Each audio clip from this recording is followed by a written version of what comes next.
Buenas tardes. Ayer fue viernes de dolores y hoy es sábado de sufrimiento, como diría un posteo de, el compañero Hugo Aguilera ayer en sus redes sociales. Así que, ¿por qué decimos esto? Porque Asunción y el área metropolitana amanecieron sin colectivos, Huguito. Hola, ¿qué tal? Buenas tardes, Huguito. ¿Cómo estás? Buenas tardes, Martín. Y verdaderamente economía de guerra, porque el ciudadano de a pie tuvo que estar circulando en unidades de transporte de las fuerzas militares, camiones y los que tuvieron suerte, los buses de las fuerzas militares para poder llegar a su lugar de trabajo o al sitio donde desea desplazarse, porque aparte de que algunos ya tuvieron que dejar de usar su vehículo unos días antes por el precio del combustible, esta mañana se encontraron sin su colectivo para poder desplazarse. Es una abierta guerra entre los transportistas y el gobierno, que los transportistas están pidiendo plata al gobierno, el gobierno le dice ya les dimos. Bueno, es una situación, pero lo que queda claro aquí es que el que sufre es el pasajero. Por eso nosotros convocamos a Griselda Giudice, ella es miembro de OPAMA, una organización que trabaja sobre el tema del transporte. Por eso queremos saber en qué situación estábamos, qué podemos hacer, cómo podemos enfrentarnos, cuál es la situación del transporte. Así que, Griselda, buenas tardes, gracias por acompañarnos. Muchísimas gracias a ustedes por el espacio. Y la verdad que nos está haciendo un buen día. Y es también cierto que este vía crucis de los usuarios del sistema de transporte del área metropolitana es de larga data, ¿verdad? Realmente veníamos hablando hace tiempo, años ya, respecto a la crisis, el colapso, ya esto ya no da más. El gobierno no todo con la promesa de la reforma de este sistema que es completamente arcaico, ¿verdad? Este sistema que ya no da, y al final seguimos sin que se puedan aplicar medidas para mejorar el servicio. Pero la crisis de hoy realmente es indignante, porque se trata de liberar fondos que están presupuestados en el presupuesto 2026, que este gobierno no está haciendo. Y ahí solamente podemos decir que hay una priorización. Hay ciertos sectores que importan y hay otros sectores, como los pasajeros y pasajeras, la ciudadanía, que no les importa a este gobierno, ¿verdad? Para el combustible para el helicóptero de la familia presidencial nunca falta. Griselda, Sin justo, embargo, sí, sobre el punto nada más que te quiero consultar. Ayer sí. Andrés Mañana, el ex asesor técnico de la UCETRAMA, nos decía, mañana no va a haber colectivos. Con esa frase él comenzó la entrevista y después dijo, lo que nosotros pedimos en realidad es el pago de 3 millones de dólares para nosotros poder comprar de vuelta combustible, porque nosotros estamos obligados a comprar de emblemas privados, no de Petropar como nos pide el presidente. O sea, es esta real la situación, no le están pagando 3 millones de dólares, hay plata, pero el gobierno, eso no me quedó muy claro. ¿Cuál sería la situación? O sea, ellos de verdad, Claro, el gobierno de verdad le sí, está deudando plata a los empresarios. de verdad le está adeudando esto que ellos llaman compensación, que Ujú. son de cálculos de incluso el 2024, ¿verdad? Que no se ponen de acuerdo. Ese también es un problema. Nosotros siempre decimos, ¿cómo se calcula el costo de lo que el pasaje, ¿verdad? Se llama tarifa técnica. La tarifa técnica hasta hoy en día es una tarifa política, es más o menos un tira y afloje entre empresarios y Estado, gobierno, ¿verdad? Que dicen, bueno, el pasaje tiene que costar 7.000 y el otro, el gobierno le dice, no, tiene que costar 6.000. Bueno, no, en octubre del 2025 te vamos a pagar 6.500. Y bueno, y entonces arrastran ellos esa falta de acuerdo en el cálculo. Y bueno, esa es una de las deudas que le llaman compensación, que existe, que el propio gobierno reconoce, porque hace estos pagos de manera irregular. Tendría que funcionar el consejo de tarifa, ahí se tenían que tomar o sea, se tendría que definir el costo del pasaje con los criterios técnicos que ya están, ¿verdad? Y uno de ellos es el combustible. Bueno, pero ¿qué pasa ahora? porque bueno, subió el combustible, arrastran la deuda y el gobierno no les paga, pero además no les paga el subsidio. El subsidio está presupuestado, o sea, el año pasado, cuando se trató el presupuesto, se puso el subsidio. Entonces, no hay acá una explicación clara de por qué el gobierno no libera el pago del subsidio que estaba previsto para este año. La única explicación es política. El gobierno tiene, y eso tendríamos que hablar con economistas, ¿verdad? Que van a explicarlo mejor, pero el gobierno tiene un problema con su presupuesto, tiene un déficit que no quiere reconocer, le debe también a las constructoras, a las Sí. farmacéuticas y también a los transportistas, entonces hace agua por todos lados, pero tiene que elegir. Y bueno, ahí es que nosotros como pasajeros y pasajeras decimos, este es un servicio imprescindible, importar que la gente se quede sin colectivo en la calle, porque además no es solo este sufrimiento de la gente que es vergonzoso, que es indignante, que da rabia, ¿verdad? Es gente que tiene que ir a trabajar, gente que realmente mueve la economía del área metropolitana, ¿verdad? Gente que se perdió el acceso a otro derecho como es la salud, por ejemplo, ¿verdad? Entonces, y mira que estamos hablando de un día sábado, ¿verdad? Donde ya disminuye la cantidad de personas que se movilizan para trabajar, para ir a los hospitales. Y bueno, no hay escuela, no hay colegio, pero el lunes esto va a ser insostenible. Porque ¿cómo es que el gobierno permitió que lleguemos a esta situación? Es realmente indignante, porque además no es una sorpresa, pues, porque ya veníamos pues, diciendo en todas las reuniones formales, en la audiencia pública con el viceministerio, en las reuniones que tenemos con gremios de los empresarios, viceministerio, transporte y pasajeros. O sea, esto se viene diciendo desde hace rato. Además, hay estudios sobre la movilidad en el área metropolitana de los años 80 que los sucesivos gobiernos ignoraron nomás. Todos sus estudios dicen que esto es lo que iba a pasar, lo que sufrimos hoy, colapso del sistema. Este sistema no da más y además no terminan de aplicar un nuevo sistema, ¿verdad? El viceministerio realmente no tiene la capacidad de dar una respuesta. Lastimosamente, la gente sufre en la calle. ¿Y dónde queda lo indispensable? Parece que el que no entendió lo indispensable es el gobierno que permitió que se llegue a este punto, Martín, Griselda, porque la gente ya tuvo que descansar menos, se tuvo que levantar más temprano para buscar algún tipo de movilidad, porque evidentemente por Ujú, la fecha que estamos, hay ujú. gente que todavía no cobró, Claro, ya se claro. le terminó poquitito, ya está tirando para fin de Sí. mes y no va a tener para poder pagar una plataforma de movilidad. Hoy, por ejemplo, las plataformas estuvieron al tope, o sea, Reventaron en cuanto a su reventaron en precio. cuanto a precio. Estaba buscando, Griselda, la ley 7617 que habla de la transformación del transporte público. En su artículo 20, déjame leer, por favor, textual, así para no Sí, entrar en sí. malas interpretaciones. El servicio de transporte público metropolitano de pasajeros es un servicio público imprescindible y como tal se garantiza su prestación y continuidad y regularidad.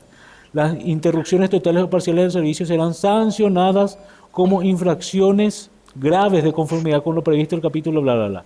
En las situaciones de huelga o paro deberá ser garantizada el funcionamiento mínimo del servicio que no podrá ser inferior al 60% respecto a servicios regulares. Eso por un lado, eso es lo que dice la ley. O sea, tenemos que tener el 60% de la flota de los colectivos funcionando si es que hay paro.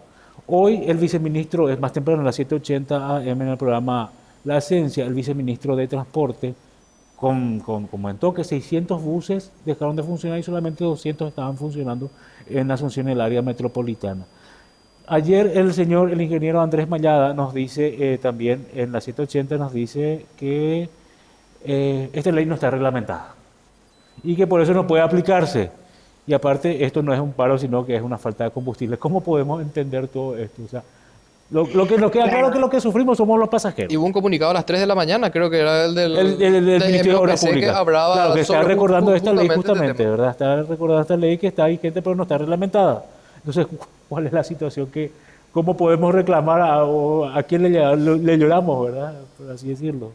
Sí, totalmente. Bueno, y esta discusión sobre los formalismos de las leyes también lo hablamos con el viceministro. Nosotros le decíamos que tenía que reglamentar rápido, porque ellos se habían puesto un plazo de 6 meses para reglamentar.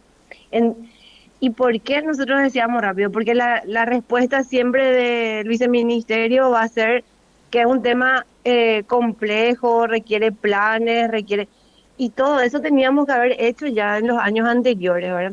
Esta ley, para que termine siendo promulgada, estuvo más o menos en un año de trabajo, ¿verdad?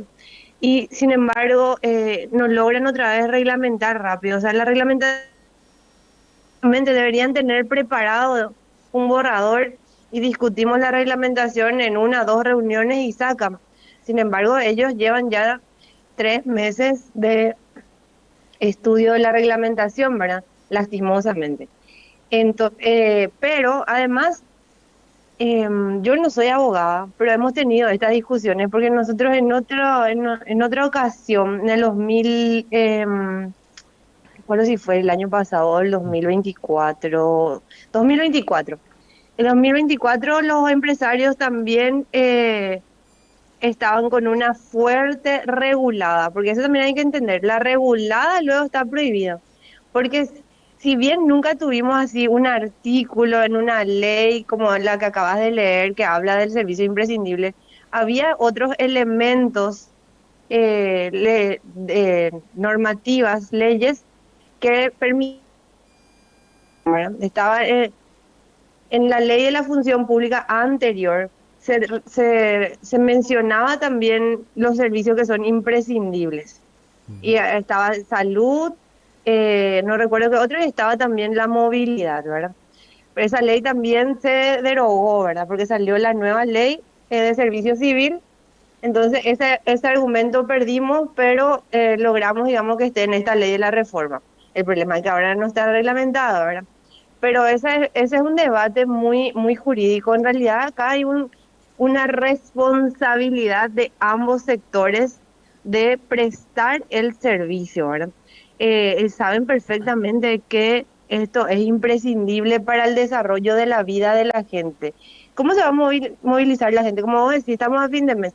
Las familias trabajadoras no alcanzan los fines de mes. El sufrimiento lo de las familias trabajadoras, ese puchero, estamos, no le alcanza para la comida, menos le va a alcanzar para una movilidad de plataforma. Y hoy, con esta crisis, por supuesto que los precios se dispararon. Yo estuve mirando recién, le voy a buscarle a mi hija que está en la casa de su abuela, una distancia que suele costar frecuentemente, en un día normal, eh, 25.000, ahora mire, está casi 50.000. Y eso es que ahora no es en una hora pico, ahora cuando a la mañana seguramente les costó muchísimo más a la gente pagar de su bolsillo su movilidad de plataforma, ¿verdad? Entonces, acá necesitamos que tanto el gobierno como los empresarios se sienten, terminen de acordar y solucionen, o sea, ofrezcan soluciones a los pasajeros, porque finalmente somos los pasajeros los que pagamos los platos rotos, somos los pasajeros los que ellos no saben lo que es. Estaba viendo las declaraciones de las personas, trabajadores que trabajaron toda la noche y salen a la mañana tempranito y quieren ir a su casa a descansar y no podían porque no encontraron hoy buses al salir de su trabajo, ¿verdad? Personas que necesitan llegar a su trabajo hoy, personas que necesitaban llegar a los hospitales. Esto es una vergüenza, pero ellos por supuesto que no saben. Al gobierno no le falta combustible para que sus autoridades se movilicen y hagan su trabajo. Y a los empresarios tampoco para ellos, ¿verdad? Entonces se juntan, eh, hacen un acuerdo o por lo menos un borrador que nos permita zanjar esta situación. ¿Un borrador en qué sentido? Yo sé que no vamos a solucionar todos los problemas, pero estamos a tal que salgan nomás estos buses chatarra ahora mismo. O sea, eh, a días anteriores estábamos reclamando que mejore el sistema, ¿verdad? Ahora decimos, por favor, denos este sistema de mierda que teníamos lo ayer, ¿verdad? Porque hoy no tenemos nada. Entonces es así, eh, que lo mínimo que hagan, que es lo mínimo, y que saquen sus buses chatarra, que el gobierno encuentre la manera de cumplir con su compromiso, eh, con el tema del subsidio y esta compensación que le llaman, y tengamos estos buses que no son suficientes, esos buses que le hacen sufrir nomás a la ciudadanía, pero por lo menos estaban en circulación, ¿verdad? Hace una semana, Griselda, hablábamos de que se estaba sintiendo ya los efectos de la guerra en aquel ciudadano que tiene su automóvil y que ya no podría estar circulando normalmente porque el presupuesto ya no iba a ser igual, le iba a forzar, entonces dejaba un rato el auto porque el combustible estaba caro y buscaba la unidad de transporte público. Al ciudadano que habitualmente utiliza transporte público se le sumó este grupo de personas. Entonces, esa gran masa de ciudadanos hoy se encuentran con esta situación de no tener unidades del transporte público para poder desplazarse. La guerra que veíamos lejos hoy sintió el ciudadano a pie, que a las 4 de la mañana, a las 4:30, a las 5, las 6, incluso antes que salga el sol, estuvo parado esperando media hora, 40 minutos, una hora, y no vino su colectivo. Claro, y ahí es donde te das cuenta que este gobierno no hace su trabajo de pensar en medidas paliativas, ¿verdad? Ya sabemos que esto iba a ocurrir. Hace rato que se viene diciendo que iba a consecuencias de la guerra, justamente el combustible iba a subir, era cuestión de tiempo. Los emblemas privados subieron primero, Petropar soportó por su cantidad de stock que tienen, o sea, digamos, en palabras sencillas, tenían como un precio viejo todavía, ¿verdad? Podían mantener, pero no era algo que se podía mantener, sostener por mucho tiempo.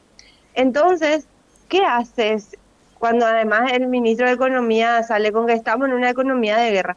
Y bueno, si estás en una economía de guerra, pensá en alternativas. Y una de las alternativas es, así mismo como vos decís, la gente que antes podía, o sea, o se movilizaba en autos o en plataforma, tendría que dejar por un tiempo por lo menos y volver al transporte público, porque el transporte público es más barato, de eso se trata. Entonces, en eso teníamos que pensar. ¿Sabes qué teníamos que pensar? En sacar el sistema de transporte que tenemos para que más gente pueda usar el transporte y no tenga que cubrir, o no le tenga que afectar su vida familiar, su economía familiar, este tema de la guerra. Lastimosamente, este gobierno no tiene entre sus prioridades la ciudadanía, entonces no se pone a pensar en medidas paliativas, ¿verdad? Pero el propio tráfico es un problema. El caos vehicular que tenemos hace tiempo es consecuencia de la falta de transporte, ¿verdad? ¿Qué hacen en otros países? En otros países construyen metrobús, habilitan trenes más veloces, teleféricos para las zonas de los barrios que se construyen sobre los cerros. Entonces, y acá ni media, en vez de construir el tren de cercanía, decidieron ensanchar la ruta. Cuando cualquier experto te va a decir que eso lo que va a generar es que la gente tenga que endeudarse para comprar autos y tu ruta se va a llenar otra vez de autos, ¿verdad? Entonces no es una solución ya a esa altura del 2026. Ensanchar rutas no es la solución, ¿verdad? O sea, que para solucionar el tráfico de Luque a Asunción no se necesita un viaducto. Lo que se necesita es transporte, se necesita el tren de cercanía, se necesita mejorar la cantidad de buses. Y no es que el viceministerio y el gobierno tienen que descubrir la pólvora. Todo está dicho. Se tiene que invertir en mejorar la flota. ¿Qué quiere decir? Nosotros calculamos con los técnicos que el área metropolitana requiere unos 2.000 buses para tener un servicio básico. Hoy tenemos cargas más o menos circulando, ¿verdad?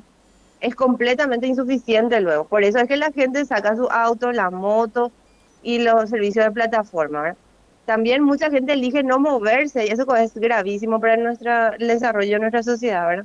La gente solamente cuando es excesivamente obligatorio se mueve. O sea, el trabajo, la escuela, el colegio o el salud. Después vive encerrado, no, porque es un sufrimiento buscar un colectivo, luego es lo más terrible que te puede pasar. Pero después, aunque tengas auto, aunque tengas moto, vas a sufrir en el tráfico, ¿verdad? Entonces el gobierno tiene que pensar en medidas para paliar eso. Son cosas que van a pasar cuando las ciudades crecen, cuando no se piensa, por ejemplo, Asunción, en vez de aumentar su población, mantiene, ¿verdad? O sea, Expulsa a la gente. porque acá expulsa a la gente, porque no Sí, tiene políticas de vivienda, no tiene políticas de que la gente pueda vivir cerca de su trabajo, claro. pueda vivir cerca de la universidad, pueda vivir cerca de las escuelas. Entonces, la gente lo único que puede hacer los trabajadores es sacarse o alquilar una casa en ciudades aledañas, ¿verdad?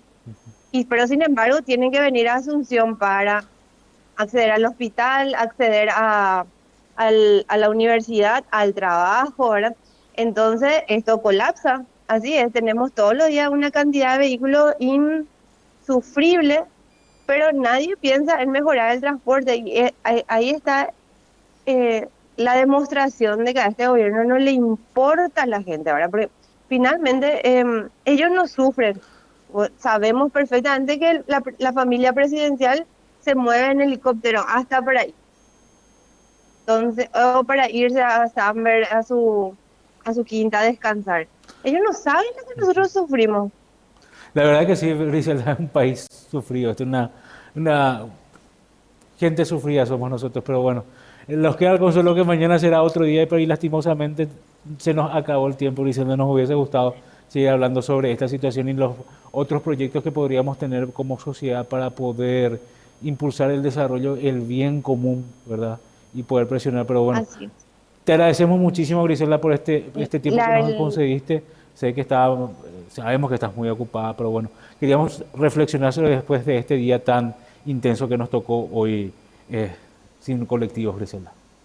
la verdad que un día terrible para la ciudadanía en el área metropolitana. Ojalá se solucione pronto y también, o sea, se solucione pronto esta crisis puntual y podamos empujar más que verdaderamente mejoren el sistema. Le agradezco el tiempo. Yo sé que a veces es complejo les roba mucho tiempo en su programa, No, así que no, les por favor, agradezco nosotros sí que muchísimo. agradecidos contigo por el tiempo que nos diste. Bueno, estábamos escuchando así a la señora Griselda Yudice, ella es miembro de OPAMA, ante esta crisis del transporte público Hugo. Una situación que hace sentir realmente más de lo que ya se está sintiendo ese malestar en la calle. Así mismo, bueno. Vamos hasta dónde continúa toda esta situación. Nosotros a la vuelta del corte vamos a hablar sobre otra situación que también sacudió a la política y a la noticia paraguaya. Hablamos del senador Chaqueñito Vera. Volvemos enseguida.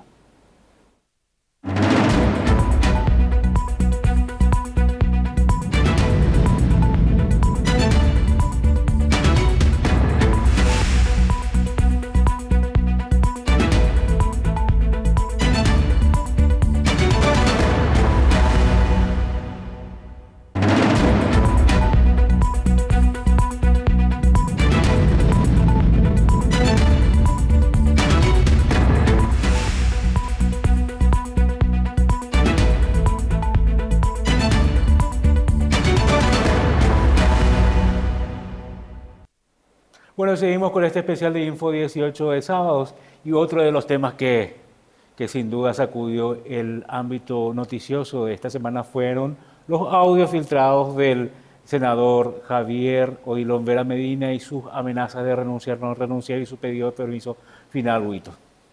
el famoso renuncio, no renuncio, pedido de permiso, pero lo que sí está claro es la indignación de muchas personas, de varios legisladores, porque el rechazo, sobre todo al contenido que involucra a personas menores de edad por parte de sus colegas, no fue solamente de la bancada opositora, la bancada democrática, los que no forman parte del oficialismo, sino que esto trascendió absolutamente a, a todos los sectores que conforman la Cámara Alta del Congreso, porque, bueno, tenemos prácticamente un acuerdo común con los niños, no. Claro, claro, porque también hay que recordar que todos somos responsables como sociedad. Pero para poner un poquito de contexto también queremos compartir por lo menos, para poder entender, para los que no escucharon, los que quieran volver a indignarse, ¿verdad?, con estos audios, y poder también entender porque queremos no solamente hablar sobre esta situación del senador desde el ámbito político, sino también desde la visión de los derechos de los niños, niñas y adolescentes, de las personas vulnerables. Y en esta situación, entonces queremos recordar lo que según dicen, decía el senador Javier Odilon Vera Medina, alias Chaquinito. Escuchen. Casi va a venir y vivir en hija un pedazo que donde va a prometer moneda de cambio ya moneda de cambio y alguna otra gente de virgen hija un país han ayudado a tener de cartu y va a ayudar ya está ya. Bueno, indignante en todo sentido, pero bueno, no queremos ahondar tanto en estas cuestiones que si bien podrían ser una cuestión particular, el problema es que tienen que ver, que probablemente tengan que ver con una situación de tráfico sexual infantil, porque se habla de moneda de cambio, se habla de mitad y por lo menos eso es lo que se infiere con estos audios, si son de verdad reales, estarían incurriendo en un delito. Por eso es que convocamos, Hugo, la señora Cintia Florentini, ella es directora ejecutiva de la CDIA, la Coordinadora de Derechos en la Infancia y Adolescencia. Es una organización que trabaja con respecto a los derechos de los niños, niñas y adolescentes. Por eso queremos saludarle en esta tarde. Cintia, hola, ¿qué tal? ¿Cómo estás? Hola, muy buenos días y buenos saludos para todas las personas que también están viendo el programa. Un saludo, Cintia. La verdad que lamentamos tener que convocarte en este tipo de situación, pero es importante hablar sobre la situación de la niñez en general, en especial de los vulnerables, ¿verdad? Y más ahora que estamos hablando de una situación que involucra a un senador de la República, alguien que tendría que estar legislando y protegiendo y velando por el respeto de los derechos y en especial de los niños y niñas, ¿verdad? Cintia, yo sé que te puedo poner en una situación complicada, pero ¿qué opinión te podría merecer esto? O sea, ¿qué podría implicar que un representante del Estado esté involucrado en esta situación? ¿Qué debería hacer el Estado? ¿Cómo deberíamos organizarnos como sociedad ante todo esto, verdad? Bueno, realmente el Estado debe actuar con celeridad. De hecho, tengo entendido que el Ministerio Público ya inició una investigación, que el Ministerio de la Niñez también presentó una denuncia y eso es lo que hay que hacer. Entonces, a partir de ahora, lo que esperamos que la justicia actúe con celeridad, es decir, que pueda realizar la investigación que corresponde en el Ujú. tiempo oportuno. Lastimosamente, también los datos nos dicen que de la mayoría de las denuncias de abusos sexuales principalmente son muy pocas en relación al porcentaje de denuncias, son muy pocas las que llegan a un veredicto judicial y mucho menos hay como programas de reparación, porque la justicia es una forma de reparar a la víctima, pero después también los daños que ocasionan los abusos sexuales principalmente tienen que ser atendidos con otros programas de reintegración, de reparación para las personas que fueron víctimas de estos abusos. Entonces, realmente esperamos Ujú. que la justicia actúe con celeridad y también objetivamente, ¿verdad? Que acá no veamos ningún tipo de impunidad ni de injerencia política para que esto se pueda resolver. Claro, totalmente. Justo sí te estaba mirando los datos que compartiste más temprano con nosotros del boletín, del último boletín de la CEDIDAD, que es del 8 de marzo de 2026, que habla por lo menos los datos sueltos que fue quitando violencia intrafamiliar. Las denuncias son 37.825 víctimas registradas en el Ministerio Público en los últimos 10 años, que casi se cuadruplicaron. O sea, estas cifras son espantosas, Cintia. O sea, 37.000 son las que se denuncian. Incluso podríamos hablar que hay otras denuncias, o sea, otros casos que no son denunciados, ¿verdad? Totalmente. Siempre hablamos también del subregistro, que según algunas líneas teóricas pueden llegar a ser 3 o 4 veces más de los números que se denuncian. Los índices de violencia intrafamiliar realmente fueron subiendo año tras año. Recordemos que la violencia intrafamiliar es cualquier hecho violento que ocurre en el ámbito familiar, que puede ser contra la mujer, pero también contra las niñas, niños adolescentes o cualquier persona que conviva o tenga un vínculo de afectividad con esa persona. Pero después también hay datos específicos de las cantidades de abusos, de violencias sexuales contra niñas, niños adolescentes. Ahí estamos hablando también de números espantosos porque según los últimos datos administrativos y que están bien cerrados el Ministerio Público, habría como un promedio de 10 denuncias por día aproximadamente de abuso sexual contra niñas, niños adolescentes. Si a Siguiendo, eso le sí, sumamos otro tipo de agresiones contra la autonomía sexual, que puede ser el estupro, la pornografía, etcétera, eso sube a 7.800, casi 8.000. claro, porque Entonces realmente estamos hablando de una situación demasiado preocupante y como mencionaste hace rato, cuando esto viene, cuando los victimarios son personas que están en el poder, esto es aún mucho más grave. vos sabés que me llama la atención también, Cintia, que esta no es la primera vez que una persona vinculada al gobierno recibe una denuncia así, ¿verdad? Hay casos de, por así decirlo, políticos o personas vinculadas con la administración del Estado se ven involucradas en estos casos. Pero siguiendo también con los datos que nos habías compartido, mira, anotamos en el 2024 3.521 casos de abusos sexuales, 2.784 de violencia intrafamiliar que dijimos, y hay 1.359 casos de coacciones sexuales. O sea, son números que se van repitiendo año tras año. ¿Y qué hace el Estado con respecto a esto, Cintia? ¿Hay alguna que ustedes hayan observado que el Estado está haciendo, digamos, algo para frenar esta situación? Y realmente observamos que son políticas muy puntuales, ¿verdad? Y cuando hablamos de abusos y violencia tenemos que tener en cuenta, tenemos que tener una visión más sistémica y más integral. Realmente como Estado y con las políticas públicas se tienen que tomar el tiempo para mirar las causas reales, ¿verdad? ¿Cuál es la situación en la que estamos viviendo como sociedad? ¿Por qué esta sociedad, en vez de estar protegiendo a las niñas y niños adolescentes, está violentando y abusando constantemente? Principalmente en el ámbito familiar, ¿verdad? Porque esto hay que reconocer que la mayor cantidad, más del 85% de los casos de violencia sexuales se dan en el entorno familiar o en el entorno cercano del niño o la niña adolescente. Entonces estamos hablando de familias que necesitan ser miradas, que necesitan apoyo, que necesitan educación y por lo tanto políticas públicas que sean más integrales. Ya no basta con que cada ministerio tenga un programa aparte, sino que tiene que haber una real articulación entre todas las instancias del Estado para que podamos llegar realmente a la prevención.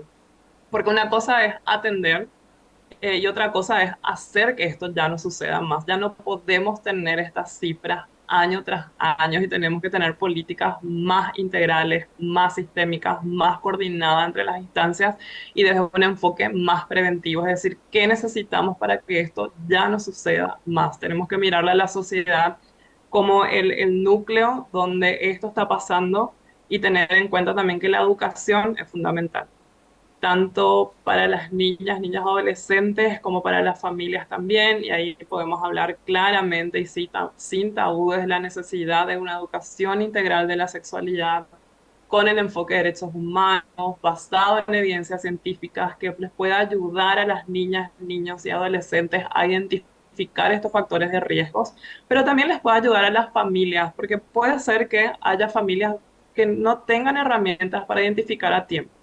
Y también necesitamos que la justicia funcione, porque si la justicia no funciona, se crea un ambiente de impunidad que ya nadie quiere denunciar. Porque no se tiene miedo, porque me voy a denunciar de balde, porque la persona que se anima a denunciar se queda atada a un proceso jurídico que muchas veces atenta contra su seguridad. Entonces hay como un montón de elementos, pero lo que más se ve es la desarticulación para realmente prevenir y hacer que este tipo de situaciones no lleguen a pasar más. Cintia, este hecho, esta situación nos pinta mucho como sociedad, porque el guaraní es muy directo, no habla de Mitaruzú, que puede ser un muchacho, que puede ser una persona que tenga 20 y algo inclusive, habla de Mitaí, nos pinta mucho como la sociedad paraguaya y tenemos que recordarnos que Chaqueñito viene de una zona muy lejana de la capital. En zonas rurales esto ha de ser mucho más fuerte, ese subregistro debe ser mayor, quizás porque justo lo señalabas, las familias no pueden identificar o no hay esa cultura de la denuncia, no hay también una cultura de protección y también quizás la educación no llega. Nos pinta como sociedad esto que ocurrió, en este caso, una persona pública, pero nos pinta mucho como sociedad paraguaya. Sí, realmente dejé de escuchar la última parte. Entonces, si me podés repetir la pregunta o hacerme una síntesis de esa reflexión para que pueda continuar con la Sí, conversación. Cintia, te hablaba de que nos pinta mucho como sociedad paraguaya este hecho que ocurrió, en este caso, una persona pública, pero quizás en el interior, en lugares más alejados, recordando que Chaqueñito viene originalmente de una zona bastante alejada de la capital, el subregistro debe ser mayor porque quizás tampoco muchas familias pueden tener lo que vos misma señalabas, esta educación o esta cultura de denunciar. Quizás muchas veces no interpretan a tiempo, no hay esta alerta y también como están muy alejados de la capital, muchas veces ese subregistro debe ser mucho más elevado de lo que en capital podemos registrar y en la ciudad tener como número. Totalmente. A eso a veces le llamamos el estado ausente, y que sí, obviamente y ciertamente eso se complejiza muchísimo más en las zonas rurales y muchísimo más en las comunidades indígenas donde las instituciones públicas no están presentes. Muchas veces existe solamente una comisaría y también hay que reconocer que a veces los funcionarios del Ministerio Público, de la policía, no están capacitados o no tienen las herramientas necesarias para poder recibir las denuncias relacionadas a los abusos sexuales. Escuchamos muchísimos testimonios de víctimas, de familiares de víctimas, de niños y adolescentes que se van a hacer las denuncias y no son recibidas o no siguen el curso de denuncia, de investigación y judicial que esto después debería tener. Entonces, realmente, mientras las comunidades, las víctimas están más alejadas de las instituciones públicas, de la institucionalidad pública, tienen más riesgos de realmente de ser vulneradas porque no hay un sistema de protección que esté cerca. Y lo otro es la sociedad también, que como sociedad tenemos que empezar a hablar más de esto, tenemos que Totalmente, dejar de totalmente. romper ese tabú de hablar de Ujú. sexualidad, de hablar de violencias, por ejemplo. Claro, o sea, quiero volver también sobre ese punto después, Cintia, pero soy un fanático de las cifras, me gusta hablar de números, ¿verdad? Pero yo entiendo también, o deberíamos entender que detrás de estos números hay rostros, hay nombres, hay afectos, ¿verdad?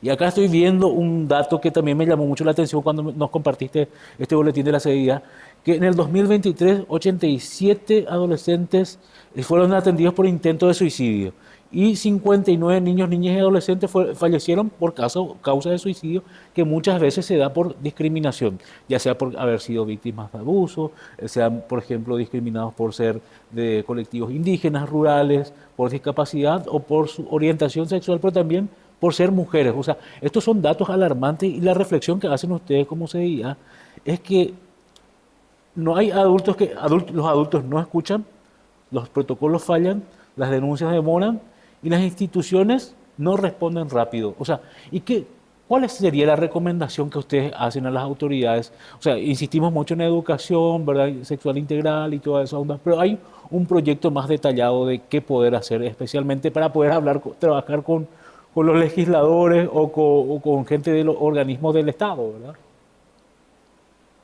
Realmente el tema de la salud mental es algo preocupante y es algo que las propias chicas y chicos adolescentes reclaman también en los diferentes espacios en los que interactuamos con ellas y con ellos. Eh, Necesitamos realmente que el programa, acá ya estamos hablando de otra institución importante que es el Ministerio de Salud Pública y Bienestar Social, por ejemplo, ¿verdad? Que el programa de salud mental tenga más inversión pública, que los consultorios o que los hospitales, ya sean municipales o departamentales, tengan más personal de salud mental para que estos servicios puedan llegar más a tiempo también. Pero también que el Ministerio de Educación pueda invertir más en esto, ¿verdad? Porque se supone que por ley cada escuela debe tener un psicólogo, una trabajadora social y poder atender de cerca estos problemas. Y ahí otra vez, siempre tener en cuenta que el tema de la salud mental también tiene que tener una mirada más sistémica, ¿verdad? Entonces, tenemos que preocuparnos como familias, cómo nos estamos acercando a las chicas, a los chicos, cómo estamos teniendo espacios de diálogo, de saber en qué están, de saber qué les pasan, que puedan hablar con algún referente, con alguna persona adulta y generar esa confianza. Y después, obviamente, el Estado también tiene que tener sus instituciones públicas ahí al servicio, ¿verdad? Porque volvemos a la violencia, estamos en una sociedad muy violenta. Las chicas y los chicos reciben mensajes de violencia todo el tiempo a través de los juegos que tienen en línea, en internet, las películas. Entonces estamos viendo mucha violencia también en las escuelas, ¿verdad? Desde el famoso bullying, pero también que eso sobrepasa ya a ataques o a violencias sexuales, ¿verdad? Ya sea entre compañeros y después también entre las personas adultas. A veces las chicas y los chicos lastimosamente no están seguros ni siquiera en su escuela, ¿verdad? Donde también hay docentes que lastimosamente vulneran sexualmente a los alumnos y a las alumnas. Entonces, ahí si me preguntan qué políticas públicas hay programas, ¿verdad? Hay programas del Ministerio de Educación, hay programas del Ministerio de la Niñez, pero lo que no estamos viendo es el impacto real, porque las cifras, los números nos siguen diciendo que los hechos de abusos sexuales, de violencias contra las niñas, niñas adolescentes, no va en baja. Es una situación que va subiendo cada vez más. Cintia, en este caso se vio una respuesta rápida, también por todo lo que implica que sea un legislador y también que se dio a conocer los audios y el contenido del audio muy fuerte, una respuesta rápida al Ministerio de la Niñez. Ante esto, ¿qué ocurrió como Estado, como gobierno, como los que definen las políticas que van a ser implementadas a beneficio, por supuesto, de todos los ciudadanos del Paraguay? ¿Qué se debe tomar a partir de ahora? Porque siempre hablamos de que se debe proteger a la niñez y la adolescencia, tenemos que tener la educación y no tener miedo de hablar de estos temas en la escuela, en el colegio, en la familia, pero ante este hecho tan lamentable, porque es una figura pública que está mostrando, nos pinta como, lo dijo hace rato y reitero, nos pinta como sociedad. A partir de esto, como sociedad, como Estado, como gobierno, tenemos que detenernos. ¿Qué debe ocurrir de ahora en adelante? Y más con lo que mencionás, de que no está en baja esto, que está en aumento. Y reitero, la cifra en negro, ¿cuánto debe ser? Totalmente, nosotros ahora estamos en el trabajo de actualizar, pero en esto de qué tenemos que hacer, esto ahora se inició todo el proceso de investigación, el proceso en el Ministerio Público y que posiblemente va a derivar a un proceso judicial. Eh, pero también hay que tratar de hacer lo posible para identificar a las víctimas, ¿verdad? ¿Quiénes están siendo posibles víctimas? Porque en esta instancia hay que actuar en un sentido de protección, de identificar no solamente la situación penal, sino también quiénes están siendo víctimas de esta situación, ¿verdad? No podemos afirmar en este momento categóricamente, pero posiblemente hay como una red de personas que captan a estos niños o niñas adolescentes que están en situación de vulnerabilidad y los ponen a disposición de victimarios, ¿verdad? De posibles abusadores sexuales. Entonces hay que investigar, esperemos que el Ministerio Público pueda tener como esta investigación integral también de no solamente ir a buscar el hecho punible y el castigo para las personas, sino que tener una investigación mucho más amplia y ver quiénes pueden estar siendo cómplices también en este momento. Totalmente, Cintia. La verdad que yo también acompaño esa reflexión de que hay que acabar con esta red, si es que existe, y si realmente existe y hay víctimas, que las víctimas reciban protección y reparación. Cintia, te agradecemos muchísimo por este espacio. Hay demasiado que hablar con el tema de la niñez, por eso te queremos pedir que en una próxima oportunidad tengamos más tiempo y podamos reflexionar, porque los datos que, como te dije, que tiraste, la cifra que comparten desde la CDIA son espantosas, por eso hay que reflexionar sobre ellas y saber qué podemos hacer como sociedad y también cómo presionar como sociedad al Estado, al gobierno, a quienes administran el Estado, que puedan hacer políticas públicas para poder mejorar todo eso. Cintia, te agradecemos muchísimo, en serio, por este contacto, así que esperamos tenerte en otras oportunidades, ¿sí? Muchas gracias. Y yo quisiera aprovechar también, ya que estamos en estas Sí, épocas de elecciones también, ¿verdad? Siempre tener en cuenta que esto es responsabilidad del Estado, pero también de los partidos políticos, ¿verdad? totalmente. De que puedan mirar quiénes están ocupando esos cargos de candidatos, candidatas a estos puestos que son de administración pública y que están para garantizar los derechos, para proteger a la ciudadanía. Por lo tanto, tenemos que recuperar esos criterios de honorabilidad, ¿verdad? De quienes asumen y quienes se prestan para poder asumir cargos públicos y principalmente los que son de altos mandos, como es en el legislativo, en el Congreso, donde se toman las decisiones de cómo vamos a proteger a las ciudadanas y las ciudadanas de nuestro país. Quisiera aportar nomás una última cosa también sobre ese mismo punto, que hay que también saber, creo yo, ¿verdad? Que no sé si vos me vas a acompañar a la reflexión, que hay que saber identificar a los políticos que muchas veces se suman al tren de la protección de los derechos de las niñas, niñas y adolescentes, pero en realidad no están buscando eso, están buscando solamente votos y no están buscando la real protección de los vulnerables. No sé, bueno, es una reflexión mía también, Cintia. Estamos, bueno, comparto totalmente. Bueno, muchas gracias por la invitación y yo me quedo a disposición desde la Sevilla para seguir hablando de esto y les agradezco a ustedes que puedan abordar este tema que realmente es demasiado importante que como sociedad empecemos a profundizar. Agradecidos contigo, Cintia. Lastimosamente tuvimos que hablar en este contexto de un hecho punible, pero bueno, nosotros vamos a seguir hablando sobre este tema en otros espacios. Mientras tanto, vamos a la pausa y ya volvemos para el cierre del programa. Muchas gracias.